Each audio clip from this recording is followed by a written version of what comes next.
जय हिंद छात्रों, आपका अपना YouTube चैनल ज्ञान गंगा एजुकेशन में स्वागत है। आज हम पढ़ने जा रहे हैं बीएड अंतिम वर्ष के अंतर्गत विषय है ज्ञान पाठ्यचर्या। ज्ञान पाठ्यचर्या के अंतर्गत हम इकाई 4 में आए हैं। इकाई 4 का प्रकरण है हमारा आज का समाज उपयोगी उत्पादक कार्य।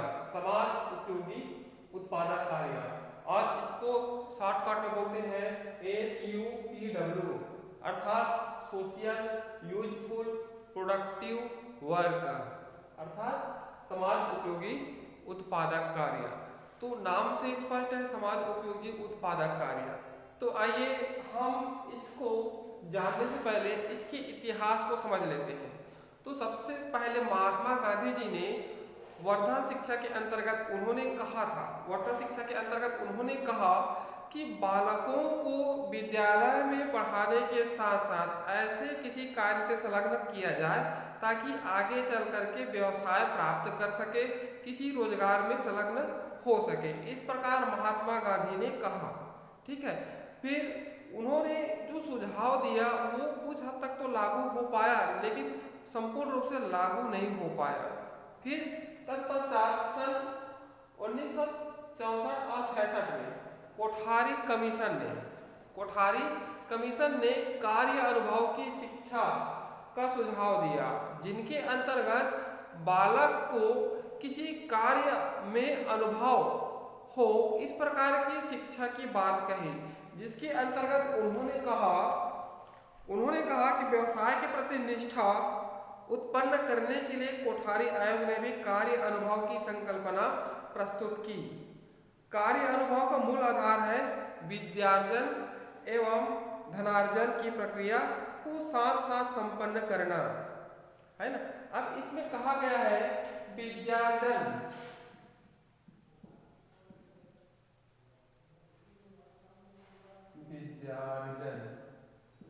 और धनार्जन। इस प्रकार से उन्होंने कहा कि बालक जैसे ही विद्यालय आए तो विद्या भी प्राप्त करे, और विद्या अर्थात ज्ञान प्राप्त करने के पश्चात वह धन भी प्राप्त करे, ठीक है। तो इस प्रकार उन्होंने कोठारी कमीशन ने कार्य अनुभव की शिक्षा की संकल्पना देश के सामने रखी, और उन्होंने कहा कि वास्तविकता यह है कि कार्य अनुभव से श्रम तथा कर्तव्य के प्रति निष्ठा का दृष्टिकोण विकसित होगा, जिसे उन्हें वयस्क होने पर जीवन यापन में सहायता मिलती है। अब यहाँ पर कहा गया है कि बालकों को, है ना, श्रम तथा कर्तव्य के प्रति निष्ठा की भावना का विकास होगा। आगे चल करके वह किसी रोजगार को प्राप्त कर सकता है ना, वह श्रम के महत्व को समझ सकता है। इस प्रकार कोठारी कमीशन ने कहा, और उन्होंने एक बात और कहा, शिक्षा का अभिप्राय बालक का सर्वांगीण विकास करना है और उसे जीवन में आने वाली समस्याओं का समाधान करना है, ठीक है। इस प्रकार कोठारी कमीशन ने कहा कि शिक्षा का अभिप्राय बालक का सर्वांगीण विकास करना है। सर्वांगीण विकास इस प्रकार हो ताकि वह आगे चल करके प्रत्येक चुनौतियों का सामना बालक स्वयं कर सके, और इस प्रकार बालक के सर्वांगीण विकास को 5 खंडों में विभाजित किया। किसने? कोठारी कमीशन ने। तो पहला क्या है? श्रम।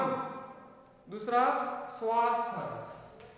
अब देखिए, इन्होंने यहाँ पर पहला कहा श्रम, दूसरा कहा स्वास्थ्य, तीसरा इन्होंने कहा संप्रेषण, चौथा इन्होंने कहा कल्पनाशीलता, और पांचवा इन्होंने कहा स्नेह और दया।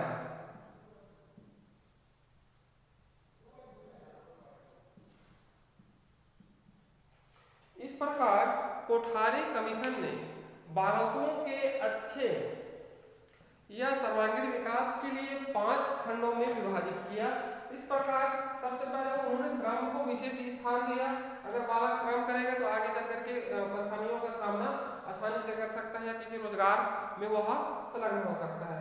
दूसरी बात उन्होंने कहा स्वास्थ्य, अगर बालक का स्वास्थ्य रहेगा तो आगे चल करके उनको परेशानियों का सामना नहीं करना पड़ेगा। और किसी महापुरुष ने भी कहा है ना, स्वस्थ मस्तिष्क में स्वस्थ शरीर में स्वस्थ मस्तिष्क का विकास होता है। तीसरा संप्रेषण, अर्थात हम अच्छे से विचारों का आदान प्रदान कर पाएंगे। चौथा कल्पनाशीलता, किसी भी विषय, किसी भी पाठ या किसी भी घटना के प्रति हम अच्छे से कल्पना कर सकते हैं और हमारी कल्पनाशीलता को और आगे बढ़ा सकते हैं। पांचवा स्नेह और दया, स्नेह और दया के अंतर्गत उन्होंने कहा कोठारी कमीशन ने कि प्रत्येक बालक के हृदय में दूसरों के प्रति प्रेम की भावना और दया का भावना का विकास होना चाहिए, ताकि जो अनेक प्रकार की अव्यवहारिक असामाजिक घटनाएं हो रही है उनसे बचा जा सके। तो इस प्रकार कोठारी कमीशन ने बालकों के सर्वांगीण विकास के लिए 5 खंडों में विभाजित किया। तो ये हो गया 5 खंड। आइए हम जानते हैं। और तो इन्होंने श्रम को पुनः 3 खंडों में विभाजित किया। अब श्रम को इन्होंने 3 खंडों में विभाजित किया। तो पहला है शारीरिक कौशल, इसको ना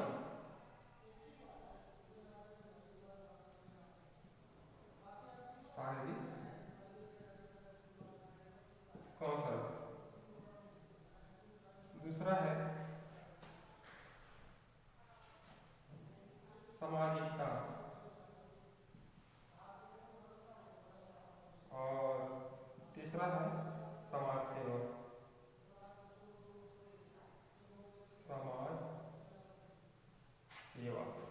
तो कोठारी कमीशन ने श्रम को पुनः 3 भागों में विभाजित किया और उन्होंने कहा कि श्रम ऐसा हो जिनसे बालक के शारीरिक कौशलों का विकास हो, अर्थात वह कुछ भी काम सीख रहे हैं, है ना, जैसे कि कटाई का, बुनाई का, टोकरी बनाना, ये कुछ भी कार्य वह सीख रहे हैं तो उनके शारीरिक कौशलों का विकास हो, अर्थात हाथों के कौशलों का विकास हो, पैर, दिमाग, इन सभी कौशलों का विकास हो। दूसरी बात उन्होंने कहा हम काम के माध्यम से, है ना, हम किसी कार्य में संलग्न करा करके बालकों के अंदर सामाजिकता की भावना का विकास कर सकते हैं, अर्थात आपस में सहयोग की भावना का विकास कर सकते हैं। और तीसरा उन्होंने कहा समाज सेवा, हम किसी कार्य के माध्यम से, है ना, हम समाज सेवा भी कार्य कर सकते हैं, जैसे कि हम श्रमदान करने के लिए जाते हैं, लोगों को किसी कार्य के प्रति जागरूक करने के लिए गांव जाते हैं, नारा बुलाते हैं, है ना, फेरी लगाते हैं। इस प्रकार हम समाज सेवा कार्य में संलग्न हो सकते हैं इसके माध्यम से, श्रम के माध्यम से। तो इस प्रकार श्रम को 3 भागों में विभाजित किया, शारीरिक कौशलों का विकास होगा, सामाजिकता की भावना का विकास होगा और समाज सेवा। हम छोटे स्तर में हो या बड़े स्तर में हो, हम गांव में जा करके और लोगों के अंदर सामाजिक भावना का विकास कर सकते हैं या वहाँ समाज सेवा कार्य करा करके हम बालकों के अंदर अच्छे गुणों का विकास कर सकते हैं। तो ये हो गया श्रम के 3 भाग। और ये जो स्वास्थ्य, संप्रेषण, कल्पनाशीलता, इसमें इसके भाग कोठारी कमीशन ने नहीं बताए हैं। तो ये कोठारी कमीशन की बात हो गई। आइए हम चलते हैं ईश्वर भाई पटेल समिति, ईश्वर भाई पटेल समिति सन 1977। तो इन्होंने, है ना, इन्होंने इन दोनों अर्थात महात्मा गांधी जी की बुनियादी शिक्षा और कोठारी कमीशन सन 1966 64-66 कार्य अनुभव की शिक्षा को थोड़ा रूपांतरित किया, अर्थात उसमें कुछ परिवर्तन किया। और ईश्वर भाई पटेल समिति ने सन 1977 में समाज उपयोगी उत्पादक कार्य अर्थात सोशल यूजफुल प्रोडक्टिव वर्क के बारे में सुझाव दिया। तो आप जानते हैं, आपसे स्पष्ट है, समाज उपयोगी उत्पादक कार्य। तो समाज उपयोगी उत्पादक कार्य के अंतर्गत उन्होंने कहा कि बालक, है ना, बालक विद्यालय में जाए तो ऐसी वस्तुओं का निर्माण करे, है ना, ऐसे वस्तुओं पर कार्य करे ताकि वह यूजफुल हो, समाज के लिए उपयोगी हो और उसे बेच करके, है ना, उसे बेच करके क्या करे, वह लाभ भी कमा सके। इस प्रकार ईश्वर भाई पटेल समिति ने समाज उपयोगी उत्पादक कार्य की बात की, ठीक है। और ये समाज उपयोगी उत्पादक कार्य हम फर्स्ट ईयर में भी पढ़े हैं, भाषा प्रवीणता के इकाई 5 में, समाज उपयोगी उत्पादक कार्य। तो समाज उपयोगी उत्पादक कार्य के द्वारा हम ऐसे वस्तुओं का निर्माण करें जो समाज के लिए यूजफुल हो, समाज उनका अधिक से अधिक उपयोग करे, समाज के साथ साथ अपना भी उपयोग हो सके। तो इस प्रकार ईश्वर भाई पटेल समिति ने सन 1970 में समाज उपयोगी उत्पादक कार्य के बारे में अनुशंसा की, उन्होंने कल्पना की या संकल्पना की। तो आइए हम इसी को अर्थात समाज उपयोगी उत्पादक कार्य को और विस्तार से पढ़ते हैं, ठीक है। आइए जानते हैं समाज उपयोगी उत्पादक कार्य के अर्थ, कि समाज उपयोगी उत्पादक कार्य के क्या अर्थ होंगे। तो आइए जानते हैं, समाज उपयोगी उत्पादक कार्य ऐसा उपयोगी कार्य है जो समाज के लिए उपयोगी हो, है ना, तथा छात्र आपस में सहभागिता प्रदान करे, जिससे बालक के अंदर विभिन्न प्रकार के मूल्यों और कौशलों का विकास हो, ठीक है। तो इस प्रकार कहा गया है समाज उपयोगी उत्पादक कार्य ऐसा कार्य है जो समाज के लिए उपयोगी हो, यूजफुल हो, समाज के काम आए। अर्थात कहने का तात्पर्य है कि बालक ऐसा कुछ निर्माण करे, ऐसा कुछ बनाए जो समाज के लिए उपयोगी हो, उनके लिए उपयोगी हो, है ना, जिससे बालक के अंदर आपस में सहभागिता की भावना का विकास हो, और साथ ही साथ इस कार्य के द्वारा बालक के अंदर विभिन्न प्रकार के मूल्यों और कौशलों का विकास हो, ठीक है, ताकि आगे चल करके उसे किसी भी समस्याओं का सामना ना करना पड़े। तो ये हो गया समाज उपयोगी उत्पादक कार्य के अर्थ। आइए चलते हैं नेक्स्ट, आइए चलते हैं समाज उपयोगी उत्पादक कार्य की परिभाषा, कि समाज उपयोगी उत्पादक कार्य की विभिन्न शिक्षाविदों ने क्या क्या परिभाषा दिए हैं, इन्हीं के बारे में जानते हैं। तो सबसे पहले प्रथम है राम सकल पांडे। राम सकल पांडे सर ने समाज उपयोगी उत्पादक कार्य की क्या परिभाषा दिए हैं, आइए समझते हैं। समाज उपयोगी उत्पादक कार्य एक शैक्षिक हस्तकार्य है, ठीक है। यहाँ पर देखिए क्या कहा गया है, शैक्षिक हस्तकार्य है जिससे अर्थपूर्ण ढंग से, है ना, अर्थपूर्ण ढंग से मतलब जो कार्य बच्चों से कराया जाता है, बच्चों के हाथों से कराया जाता है, उसका अर्थपूर्ण अर्थात कुछ न कुछ उद्देश्य होता है ना, उद्देश्य ना, मतलब सकारात्मक उद्देश्य करने के फलस्वरूप सामाजिक दृष्टि से उपयोगी सामग्री तथा सेवाएं उपलब्ध होती है। तो कुल मिलाकर कहा गया है कि समाज उपयोगी उत्पादक कार्य एक प्रकार से बालक द्वारा या बालक के हाथों से किया गया कार्य है, जिसका किसी न किसी उद्देश्य से बालक के अंदर, ठीक है, बालक के द्वारा, है ना, कुछ सामान का उत्पादन करना। यहाँ पर कहा है उपयोगी सामग्री तथा सेवाएं उपलब्ध होती है। तो इस प्रकार कह सकते हैं कि बालक के हाथों द्वारा कुछ उपयोगी सामग्री तथा सेवाएं उपलब्ध होती है, मतलब उत्पादन होता है। तो इस प्रकार राम सकल पांडे महोदय जी ने कहा है। आइए देखते हैं अज्ञात के अनुसार। अब इन्होंने क्या कहा है, समाज उपयोगी उत्पादक कार्य बालक तथा समाज की आवश्यकता पूर्ति से, है ना, बालक तथा समाज की आवश्यकता पूर्ति से, और फिर कहा है से संबंधित अर्थपूर्ण कार्य है, ठीक है, कुछ न कुछ उनका उद्देश्य होता है, अर्थात जो कार्य करते हैं बालकों द्वारा कार्य होता है वह अर्थपूर्ण होता है, मतलब उनका कुछ उद्देश्य होता है। और कहा है जिसका परिणाम वस्तु निर्माण एवं सेवा कार्य है, अर्थात बालकों द्वारा जो भी कार्य किया जाता है उसका एक निश्चित अर्थ होता है, अर्थात एक उद्देश्य होता है। और कहा है जिसका परिणाम वस्तु निर्माण एवं सेवा कार्य है। कहने का तात्पर्य है कि बालकों को विद्यालय में शिक्षकों द्वारा किसी उत्पादकीय कार्य से जोड़ा जाता है, तो बालक उसका उत्पादन करते हैं या एक प्रकार से सेवा करते हैं, ताकि विद्यार्थी का खर्च चल सके और आगे चल करके छात्र किसी रोजगार में संलग्न हो सके जो उन्होंने विद्यालय जीवन में सीखा है, ताकि जो बेरोजगारी की समस्या है वो दूर हो सके। इस प्रकार अज्ञात के अनुसार ये हो गई। अब एस के भारद्वाज महोदय ने क्या कहा है, आइए देखते हैं। इन्होंने कहा है सामाजिक आवश्यकता की पूर्ति के लिए, देखिए यहाँ पर कहा है सामाजिक आवश्यकताओं के पूर्ति के लिए बालक द्वारा किया गया दस्तकारी कार्य है जिसमें उत्पादन स्पष्ट रूप से परिलक्षित होता है। अब इन्होंने कहा है कि बालक द्वारा जो भी कार्य किया जाता है ना, उसमें उत्पादन, ठीक है, उत्पादन स्पष्ट रूप से परिलक्षित होता है अर्थात दिखाई देता है।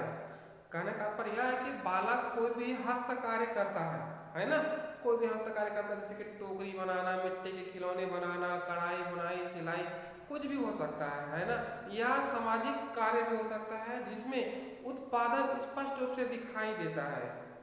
ये हो गया इसके भारद्वाज के अनुसार परिभाषा। तो इस प्रकार हम उपर्युक्त तीनों परिभाषा का निचोड़ निकालेंगे, ठीक है।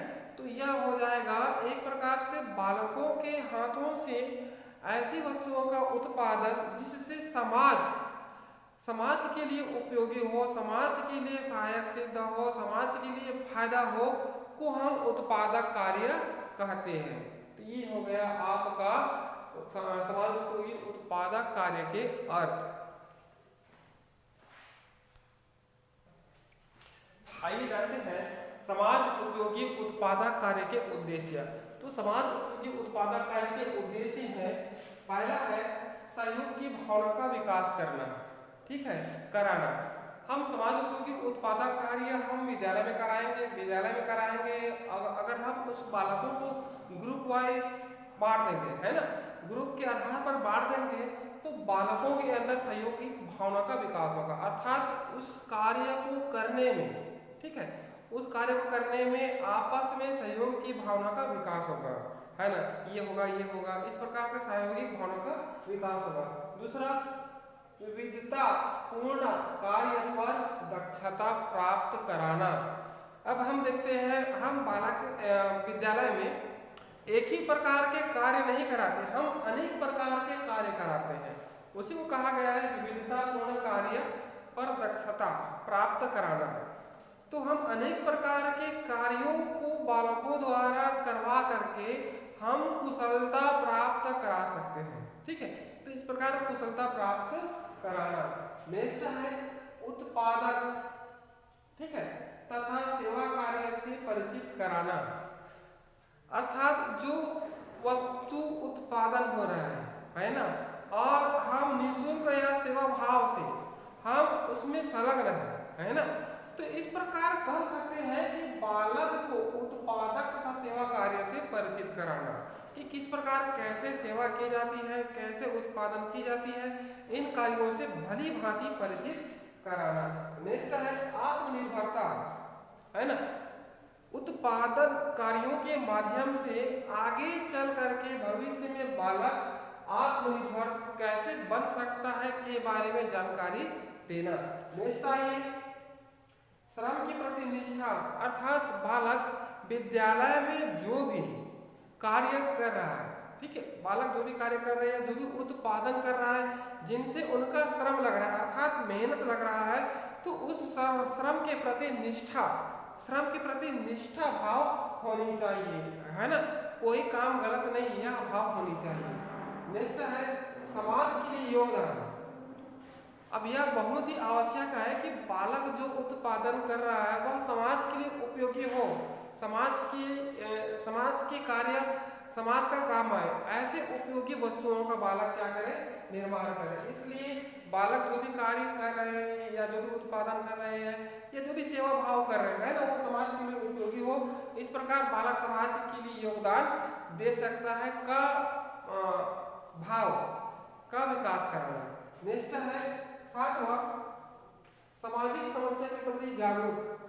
हमारे समाज में अनेक प्रकार की समस्याएं हैं, है ना, चाहे दहेज प्रथा हो, बाल विवाह हो, कम वर्ष की आयु को काम में ले जाना, या अनेक प्रकार की और अनैतिक बुराइयां हैं, अभी अंधविश्वास प्रचलित है समाज में। तो इस प्रकार समाज में अनेक प्रकार की जो बुराइयां है, समस्या है के प्रति छात्रों को जागरूक कराना, ताकि उनके बारे में भी वह सोचे, अपना विचार दे, अपना तर्क दे और आगे चल करके काम आए।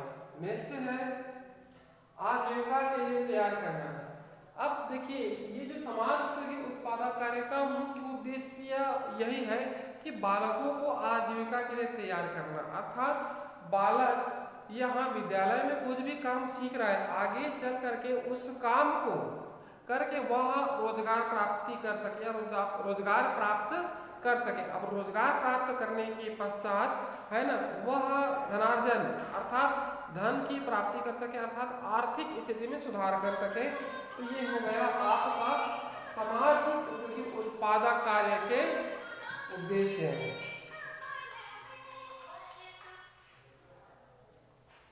आइए चलते हैं नेक्स्ट।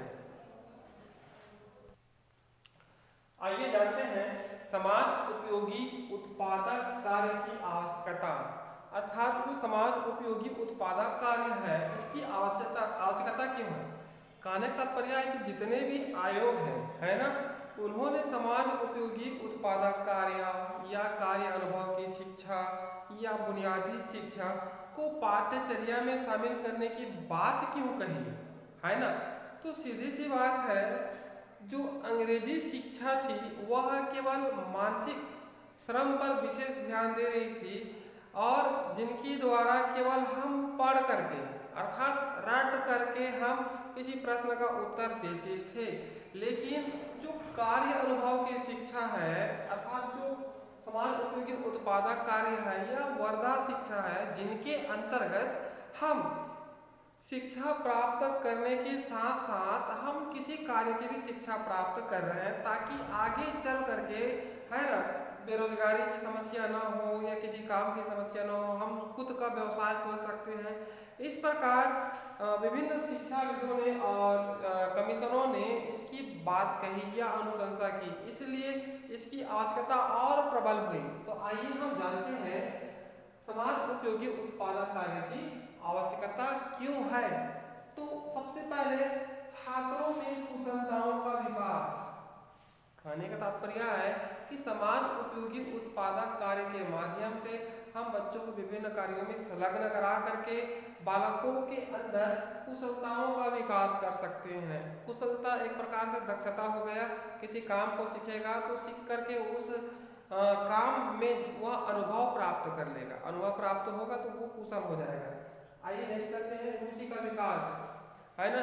हम बचपन में ही छात्रों को किसी काम में संलग्न करा करके उस काम के प्रति रुचि का विकास कर सकते हैं कि कोई काम बुरा नहीं है, सभी काम एक समान है। ये हो गया रुचि का विकास।